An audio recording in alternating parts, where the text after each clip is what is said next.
means they can't dissolve and will then be a solid.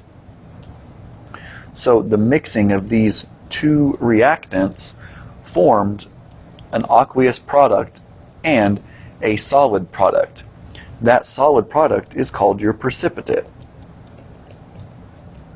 So the precipitate is the solid product formed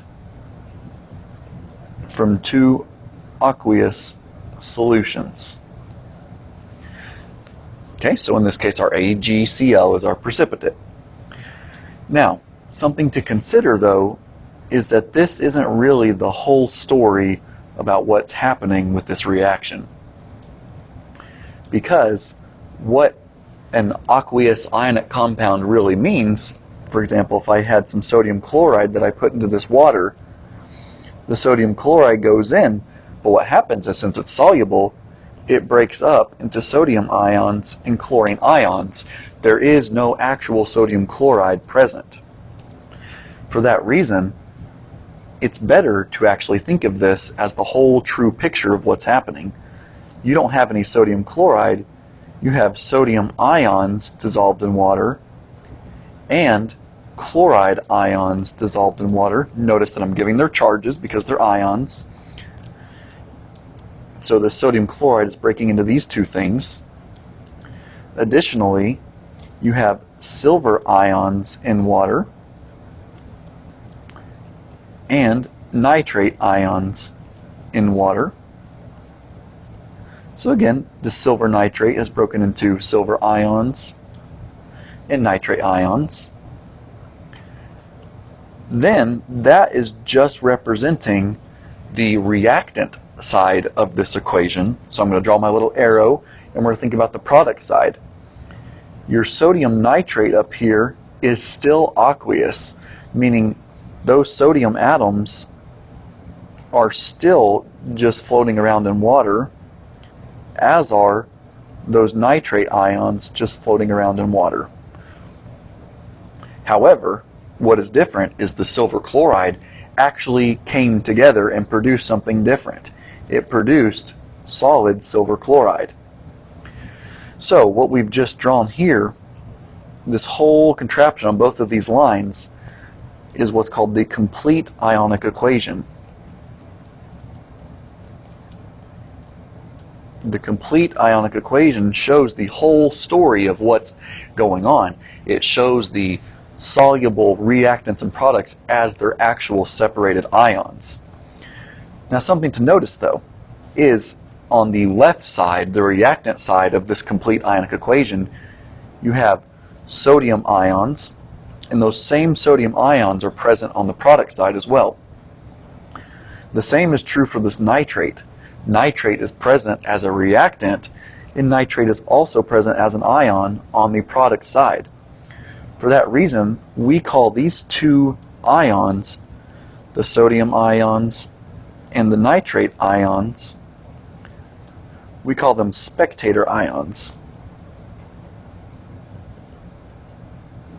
And spectator ions don't actually take part in the reaction because they were ions in the beginning and they're ions at the end. They didn't do anything but watch the reaction take place.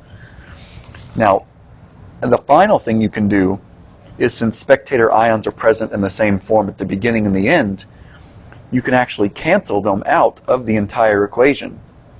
So we're going to cancel our spectator ions and write down what actually happened here. And what actually happened is our silver 1+ ions reacted with our chloride 1- ions to produce our precipitate, our AgCl solid. When you cancel out your spectator ions, you're left with what's called the net ionic equation. And that net ionic equation is simply the precipitate on the right and the ions that make it up on the left. So we have three different equations going on this one slide right here. This top one is just our chemical equation, like normal. Our chemical equation is what we're accustomed to. The complete ionic equation shows all of the ions that can separate being separated, and then the net ionic equation takes out the spectator ions and shows simply what made the precipitate. So let's try another. We have K2S in aqueous solution and barium nitrate, BaNO3 in aqueous solution. Actually, I left off the aqueous there, so let's put that on. Okay, and they're going to mix together. We're going to change the partner. So in this case, potassium's new partner will be nitrate. Potassium makes a 1+ charge, so forgive me, I don't really have room. I'll come down here for the right side. Potassium makes a 1+ charge. Nitrate makes a 1- charge, so those charges cancel. Now this actually has two of our soluble ions, or snaps, in it, potassium and nitrate, so this will remain aqueous. Our other new partners will be barium partnered up with sulfur. Barium has a 2+ charge. Sulfur has a 2- charge, so those are going to cancel, producing BAS. Now before we consider the state of BAS, we have to balance this equation. On the left side, you have 2 potassiums, so we need to have 2 potassiums on the right, so we'll put a coefficient of 2 out front. That gives us 2 NO3s, which is actually what we needed right here anyway, so now we're balanced. So back to this BAS, this does not contain sodium, nitrate, ammonium, or potassium, so we're going to assume that it will precipitate out into our solid. Okay, so we have created our balanced chemical equation. If we were to draw out our complete ionic equation for this, you have potassium, but you actually have 2 potassium ions, because that's subscript of 2, so 2 potassium ions that are aqueous, plus a single sulfur 2-, that's aqueous, plus barium with a 2+ charge, aqueous, plus 2 NO3s because of the subscript of the 2, aqueous. I've run out of room again, so that's just the left side of my equation.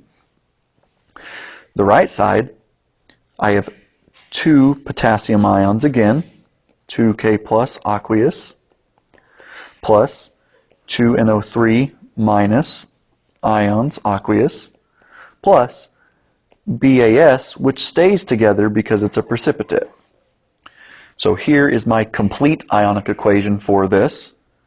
Again, I can notice I have 2 NO3 ions on the right and 2 NO3 ions on the left, 2 potassium ions on the left, 2 potassium ions on the right. Again, those are my spectator ions, those potassium ions and those nitrate ions. So for our net ionic equation, we could cancel them out, and we're ultimately left with 1 Ba2+ ion